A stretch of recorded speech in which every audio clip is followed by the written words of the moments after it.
அனைவருக்கும் இனிய மதிய வணக்கம். ஸோ இன்னைக்கு நம்ம 7ஆம் வகுப்புல ஓரெழுத்து ஒரு மொழி அப்படிங்கிற இலக்கணத்தை ஃபுல் ஷார்ட்கட்டாக பார்த்துடலாம். அதுக்கு முன்னாடி நம்ம சேனலுக்கு புதுசாக இருந்தீங்கன்னா சப்ஸ்கிரைப் பண்ணிக்கோங்க. சரி, வாங்க வீடியோக்குள்ள போகலாம்.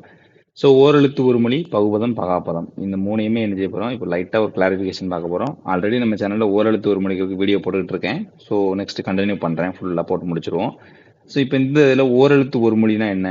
சும்மா ஒரு எழுத்து எழுதுவாங்க, அதுக்கு தமிழ்ல பல மீனிங்கள் வந்து என்ன இருக்குது அப்படிங்கிறது தான் இந்த ஓரெழுத்து ஒரு மொழி. இந்த ஓரெழுத்து ஒரு மொழி மொத்தம் 42 அப்படின்னு யார் சொன்னா அப்படின்னா நன்னூலார் வந்து சொல்லிருப்பாரு. நன்னூலை எழுதினது யாரு? பவனந்தி முனிவர். அந்த பவனந்தி முனிவர் வந்து என்ன சொல்லிட்டாரு? 42 இருக்குடா மொத்தம் அப்படின்னு சொல்லிட்டாரு. ஆனா தொல்காப்பியர் என்ன சொல்லியிருந்தாரு அப்படின்னா வெறும் 7 தான், அதாவது நெடில் எழுத்து 7 அப்படின்னு சொல்லிட்டு போயிட்டாரு. ரைட்டா? அந்த நெடில் உயிர் நெடிலா உயிர்மை நெடிலா இதுன்னு சொல்லலை. சரியா? ஸோ அதுக்கப்புறம் 7ஆம் வகுப்புலேயே ஒரு பாடம் பார்த்துருப்போம். ஸோ நம்மளுடைய தமிழ் இளங்குமரனார் வந்து என்ன சொல்லிருப்பாரு? செந்தமிழ் அந்தனார். ஸோ ஏகப்பட்டது இருக்கு. அந்த 42 மட்டும் கிளாசிஃபிகேஷன் கிடையாது அப்படின்னு ஏகப்பட்ட ஓரெழுத்து உரிமைகள் வந்து என்ன சொல்லியிருப்பாரு. அதுபடியே நம்ம தமிழ்நாடு கவர்மெண்ட் மெட்டீரியல் வந்து 68 ஓரெழுத்து உரிமைகள் வந்து என்னன்னா நமக்கு கொடுத்துருந்தாங்க. அதெல்லாம் நம்ம பார்த்துக்கிட்டு இருக்கோம். ஸோ இப்போ இந்த ஸ்கூல் புக்கில் உள்ள இந்த 42 ஓரெழுத்து உரிமைகளில் 2 மட்டும் என்ன அப்படின்னா குரில் அப்படிங்கிறது இருக்கு அப்படின்னு பவனந்தி முனிவர் வந்து சொல்லியிருக்காரு. ஸோ இது எல்லாத்தையும் நம்ம ஷார்ட்கட்டாக பார்க்க போகிறோம் இப்போ. ஸோ வாங்க, ஃபர்ஸ்ட் ஆ அப்படின்னா என்னது? பசு. ஆலமரத்தில் தானே பசுவை கட்டி போடுவோம். ஸோ ஈகை கொடு.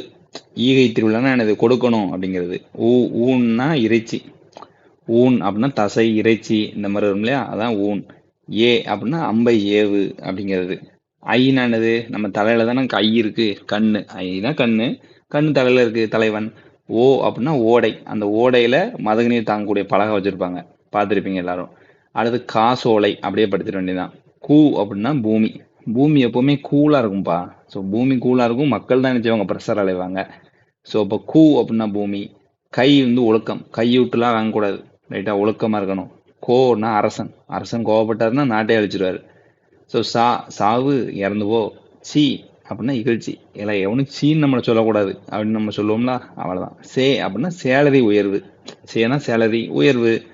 சோறு, நம்ம காக்காய்க்கு சோறு எதில் வைப்போம்? மதிலில் தானே வைப்போம். ஸோ அப்படின்னா கொடு அப்படின்னு அர்த்தம். ஸோ தீனா நெருப்பு. தூனா தூய்மை. தேனா தெய்வம் அப்படின்னு வச்சுக்கோங்க. ஸோ தேன் இருக்கு, அது தெய்வம் அப்படின்னு வச்சுக்கோங்க, கடவுள் அப்படின்னு வச்சுக்கோங்க. ஸோ தைனா தைத்தல். தைத்தல். நானா நாவு. ஸோ எல்லாமே முதல் எழுத்துல வந்ததுனால இதுக்கு ஷார்ட்கட் தேவையில்ல. ஸோ நீ முன்னால ஒரு மாதிரி பேசுன, இப்போ ஒரு மாதிரி பேசுற, அதான் நீனா முன்னிலை ஒருமை அப்படின்னு வச்சுக்கணும். நேனா நேசம். நேசம்னா அன்பு. நைனா இழிவு. நைட்னா இரவு தானே, அப்போ நைனா இழிவு அப்படின்னு வச்சுக்கோங்க. ஸோ நோ வறுமை.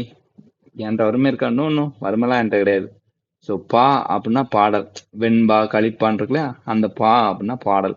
பூனா மலர், தெரிஞ்சதுதான். பேய்னா பேய் மேகம், வெளுத்து வாங்கிருச்சு மழை. பேய் மேகம் வெளுத்து வாங்கிருச்சு மழை. பை. ஸோ இளமையில எல்லாருமே என்ன செய்வோம்? பைக் வேணும் அப்படின்னு கேட்டுட்டே இருப்போம். இளமை காலத்துல பைக் வேணும்னு கேட்போம் வீட்டுல. பைனா இளமை. போ அப்படின்னா செல்னு அர்த்தம், தெரியும். மானா மரம், மாமரம். மீனா வான் மீன். ஸோ நம்ம வானத்துல வந்து பார்ப்போம், விண்மீன் பார்த்துருக்கோம் இல்லையா, அதே மாதிரி இங்க வான் மீன் அப்படின்னு வச்சுக்கோங்க. மூணா மூப்பு.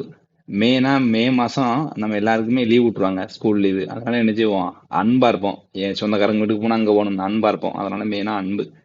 ஸோ மைனா கண்ணுக்கு மை போட்டோம்னா அஞ்சனம், அது. மோனா முகத்தல். ரைட்டா? யா அப்படின்னா அகலம். யார் அகலம் பார்த்துருவோமா? நீ அகலமா இருக்கியா, நான் அகலமா இருக்கேன்னு சண்டை போடுவாங்க. வானா அழைத்தல். வி அப்படின்னா மலர், தெரியும். வீணா என்னது? பூவினுடைய 7 நிலைகள் பார்த்தோம் இல்லையா, அந்த 7 நிலைகள்ல வி அப்படிங்கிறது ஒரு நிலைமை அப்படிங்கிறது தெரியும். வைனா வைக்கோல், புல் அப்படின்னு வச்சுக்கணும். வவுனா என்னது? Voucher cover. ஸோ எல்லாருமே கேள்விப்பட்டிருப்போம், வவுச்சர்னா கவர்.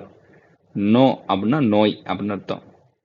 தூ அப்படின்னா துண்ணு. சென்னையெல்லாம் ஏய் துண்ணுட்டியா அப்படின்னு தான் கேட்பாங்க. ஸோ துண்ணு அப்படின்னு வச்சுக்கணும்.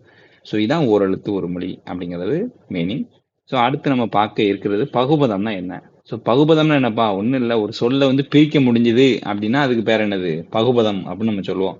ஃபார் எக்ஸாம்பிளுக்கு இந்த வேலனை எப்படி பிரிக்காங்க? வேல் கூட்டல் அன் அப்படின்னு பிரிக்கிறாங்க. ரைட்டா? வேல் பகுதி, அன் வந்து விகுதி அப்படின்னு பிரிச்சிருந்தோம். படித்தான், படி கூட்டல் இத்து கூட்டல் ஆண் அப்படின்னு பிரிக்கிறோம். ஸோ இந்த மாதிரி பிரிக்க முடிஞ்சது அப்படின்னா அதுக்கு பேர் என்னன்னா பகுபதம். பிரிக்க முடியல அப்படின்னா அதுக்கு பேர் என்னது? பகாபதம். எழுது அப்படிங்கிறோம். எழுத எப்படி பிரிப்பீங்க? எழு கூட்டல் இத்து கூட்டல் ஊ எழுதலாம். ரைட்டா? அப்ப அது பகுபதத்துல வரும். அந்த எழு வந்து எந்த வகையான எழு? ஸோ மேல மேல எலும்பு சொல்லுவோம்ல, ஸோ இந்த மாதிரி மீனிங்ஃபுல்லா இருக்கணும் தமிழ்ல. அப்படி இருந்தது அப்படின்னா தான் அது பகுபதம் அப்படின்னு சொல்லுவாங்க. இந்த பகுபதத்தை 2 கிளாஸிஃபை பண்றாங்க. ஒன்று பெயர் பகுபதம், இன்னொன்று வினை பகுபதம். பெயர் பகுபதம்னா என்ன? ஸோ பகுபதமாக அமையக்கூடிய ஒரு சொல். அதாவது எந்த பெயர் சொற்கள்லாம் நம்ம பிரிக்க முடியுமோ அதெல்லாம் என்னது பெயர் பகுபதம். உதாரணத்துக்கு 6 வகையான பெயர் சொற்கள் இருக்குது. அது என்னன்னா பொருட்பெயர், இடப்பெயர், காலப்பெயர், சினைப்பெயர், பண்பு பெயர், தொழில் பெயர்னு பார்த்திருக்கோம். அப்போ இது எல்லாத்தையும் வச்சு நம்ம பிரிக்க முடிஞ்சுது அப்படின்னா அதுக்கு பேர் என்னது? பெயர் பகுபதம். ஸோ இதுல நீங்க இந்த 4வது மட்டும் நல்லா பார்த்துக்கணும். கண்ணன் அப்படின்னு நீங்க என்ன செஞ்சீங்க? ஒரு ஆளோட பேர் தானே அப்படின்னு பெயர் பகுபதத்துக்கு பேர். பொருள் பகுபதம் பெறுவீங்க. ஆனா அது வந்து என்னது? சினை அப்படிங்கிறது அப்படின்னு வச்சுக்கணும். ஸோ வினை பகுபதம்னா என்னது? ஒரு செயல் அப்படின்னு நமக்கு தெரியும். அந்த செயல், அந்த உண் அப்படின்னா சாப்பிடுதல், அந்த செயலை வச்சு நம்ம சொல்றதுனால இதை பெயர் பகுபதம், வினை பகுபதம் சொல்றோம். ஸோ பகுபத உறுப்புகள் எத்தனை இருக்குன்னு கேட்டீங்கன்னா 6 இருக்குப்பா. அது என்னன்னு தெரியும். பகுதி, விகுதி, இடைநிலை, சந்தி, சாரியை, விகாரம் அப்படின்னு 6 இருக்கு. பகுதினா என்ன? ஸோ இது வந்து பெரும்பாலும் பார்த்தீங்கன்னா ஒரு ஏவல் அல்லது கட்டளையா இருக்கும். ரைட்டா? கட்டளையாகவோ அல்லது ஏவலாகவோ இருக்கும் அப்படிங்கிறத வச்சுக்கணும். அந்த பகுதியை மேலும் பிரிக்க முடியாது. அதான் பகுதி.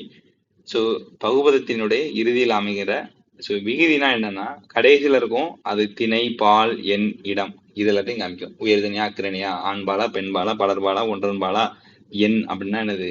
ஒன்ன, ஒத்தகையா, ரெட்டையா. ஸோ இடம்னா என்னது? ஸோ தன்மை, முன்னிலை, படர்க்கை இந்த மாதிரி விஷயங்களை காமிச்சதுன்னா அது பேர் விகுதி. இடைநிலை அப்படின்னா பகுதிக்கு விகுதிக்கு இடையில இருக்கும். இருந்து என்ன செய்யும்? காலம் காட்டும் இடைநிலை, எதிர்மறை இடைநிலை. ஸோ இந்த மாதிரி இதை காமிச்சதுன்னா அதுக்கு பேர் என்னது? இடைநிலை அப்படிமோ.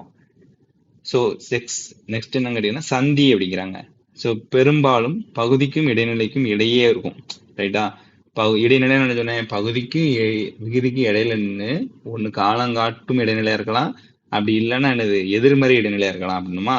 அப்ப அதுக்கும் இந்த பகுதிக்கும் இடையில இருந்துன்னா அதுக்கு பேர் சந்தி. சரியா? ஸோ சந்தினா பெரும்பாலும் இத்து, இந்து இந்த மாதிரி வரும். அது நம்ம போக போக பார்ப்போம்.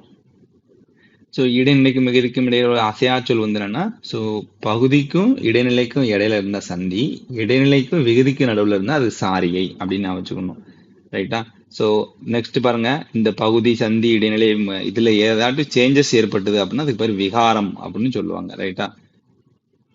ஸோ இதுதான் பகுபதத்தின் உறுப்புகள். நம்ம வந்து டீட்டெயிலாக பார்க்கும் பொழுது இது எல்லாம் என்ன அப்படிங்கிறத பார்க்கணும். ஜஸ்ட் இவன் புத்தக தருவில் ஜஸ்ட் ரீட் அவுட் தான் பண்ணி விட்டுருக்கோம். அடுத்து நம்ம போர்டு வரும்போது கிளாஸ்ல பக்காவா வந்து என்னன்னு கிளீனாக சொல்லுவோம். ரைட்டா?